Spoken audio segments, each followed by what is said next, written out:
Okay, so these are my test corrections for test number 1. I'm just going to talk through how sound travels through the middle ear. So at first the pinna captures it, and then it funnels into the external auditory meatus. And from there the tympanic membrane vibrates. Where I got mixed up was the ossicles transfer, so it hits the malleus, which then causes the stapes to rock back and forth. And then as the stapes moves, it's pushing up against the oval window, letting the fluid waves travel through the cochlea. And from there, the cochlea has that pressure, which then starts the organ of Corti to respond to the sound, which helps the membranes bounce.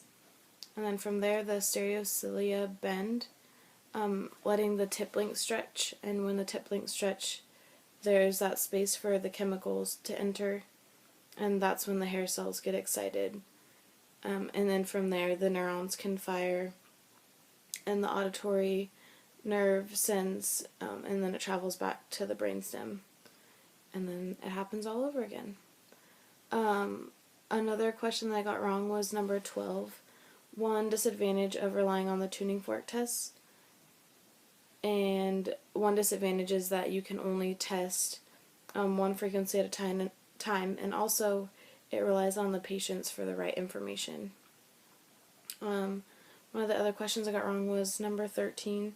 It was a psychological correlate of frequency, which was pitch, which is measured in hertz. And I also got number 31 wrong, which is the psychological correlate of amplitude, which is loudness in decibels. That's measured in decibels. So I just got those two backwards on the test. I said that frequency was amplitude and amplitude was frequency. Another question was number 33. When air molecules of sound waves are packed tightly together, I said that it was molecular vibration, but it's compression, because when things are packed tightly together, you just think of like something with a small area where it's all together, which is compression. And then number 35, it was the one with the sine wave, and I had divided to get the frequency when instead I just needed to look at it. So the frequency should have been 300 hertz, not 0.0003 hertz. I had just done some math when I didn't need to. Number 39, one way the ossicles can make up for sound pressure that's being lost going from air to liquid is the buckling of the tympanic membrane, which is where it decreases the velocity twofold and increases the force twofold, changing the impedance to a fourfold.